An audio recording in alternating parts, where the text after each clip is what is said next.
Hello दोस्तों, मैं संतोष कुमार मौर्य आपके YouTube channel medical and health में स्वागत है। दोस्तों, आज का जो वीडियो है वो ECG technician, echo technician, TMT technician और हॉल्टर टेक्नीशियन कैसे आप बनेंगे इसके बारे में हम बताएंगे। तो चलिए दोस्तों, वीडियो को शुरू करते हैं।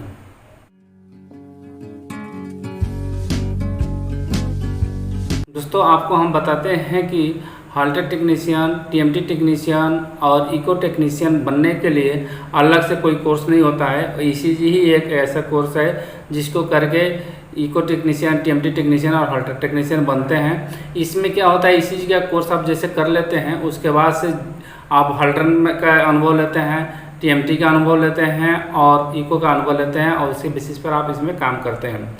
लेकिन कोर्स जो होता है वो ईसीजी का ही कोर्स होता है। और ईसीजी में क्या होता है, टेक्नीशियन जो होता है वो ईसीजी मशीन के द्वारा पेशेंट का हार्ट का जो बीमारी है या हार्ट में कोई रिदम गड़बड़ है या पल्स रेट बहुत कम हो रहा है तो उसको किसी भी प्रकार की बीमारी को ईसीजी मशीन द्वारा रिकॉर्ड करके डॉक्टर या जो भी कार्डियोलॉजिस्ट होते हैं या फिजिशियन होते हैं उसको ट्रीटमेंट करने में मदद करते हैं। दोस्तों, अब हम बात करते हैं कोर्स के बारे में। तो इसमें कोर्स दो प्रकार के होते हैं, एक तो डिप्लोमा होता है और एक बीएससी होता है। डिप्लोमा जो होता है वो 2 साल के लिए होता है और बीएससी जो होता है 3 साल के लिए होता है।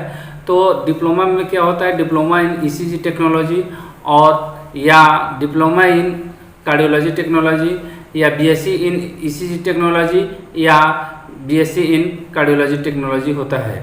बात करते हैं दोस्तों कि इस कोर्स को करने के लिए योग्यता क्या होना चाहिए।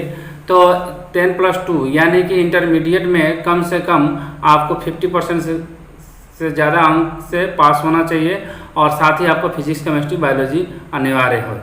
दोस्तों, अब हम बात करते हैं कि सिलेबस क्या होता है। तो सिलेबस में फिजियोलॉजी पढ़ाया जाता है, एनाटॉमी पढ़ाया जाता है, बायोकेमिस्ट्री पढ़ाया जाता है और पैथोलॉजी पढ़ाया जाता है और साथ में ईसीजी के बारे में बेसिक जानकारी दिया जाता है और इसके साथ साथ ट्रेनिंग भी कराया जाता है।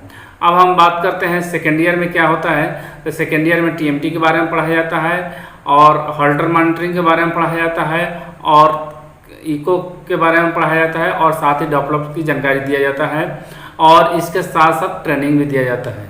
दोस्तों, थर्ड ईयर में क्या होता है, विभिन्न प्रकार के दवाओं का प्रभाव के बारे में बताया जाता है और साथ ही बीमारियों के बारे में डिटेल जानकारी दिया जाता है।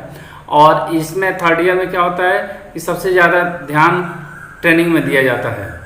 दोस्तों, अब कॉलेज की बात करते हैं तो कुछ कॉलेज तो जो सेंट्रल गवर्नमेंट का हैं और कुछ कॉलेज जो होते हैं स्टेट गवर्नमेंट के होते हैं जो स्टेट मेडिकल फैकल्टी के द्वारा रन कराए जाते हैं और प्राइवेट कॉलेज भी बहुत सारे हैं एडमिशन कराने के लिए।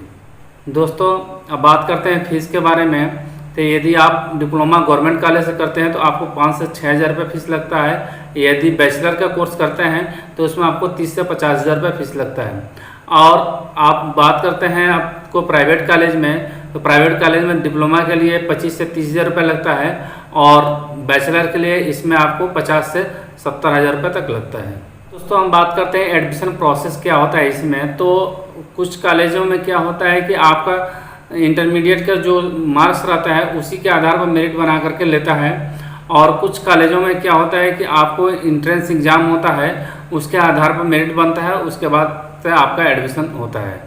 दोस्तों, अब हम बात करते हैं जॉब कहाँ कहाँ मिल सकता है। तो आपको एम्स के हॉस्पिटल में मिल सकता है, रेलवे के हॉस्पिटल में मिल सकता है, सेल के हॉस्पिटल में मिल सकता है, ईसीएल के हॉस्पिटल में मिल सकता है और आपको आर्मी के हॉस्पिटल में भी मिल सकता है और आईटीबीपी के हॉस्पिटल में मिल सकता है, सीआरपीएफ के हॉस्पिटल में मिल सकता है और सेंट्रल गवर्नमेंट और स्टेट गवर्नमेंट के हॉस्पिटल में मिलता है। साथ ही प्राइवेट हॉस्पिटल में मिल सकता है, किसी डायग्नोस्टिक सेंटर में भी आपको मिल सकता है और आप खुद चाहेंगे तो सेल्फ प्रैक्टिस करेंगे यानी कि होम विजिट करके भी आप अच्छे पैसे कमा सकते हैं। दोस्तों, अब हम बात करते हैं सैलरी के बारे में। तो सैलरी तो जैसे जैसे आपका एक्सपीरियंस बढ़ता जाएगा वैसे वैसे सैलरी बढ़ती जाएगी, लेकिन स्टार्टिंग जो सैलरी होती है प्राइवेट में वो आपको 15,000 से लेकर के 20,000 तक होती है।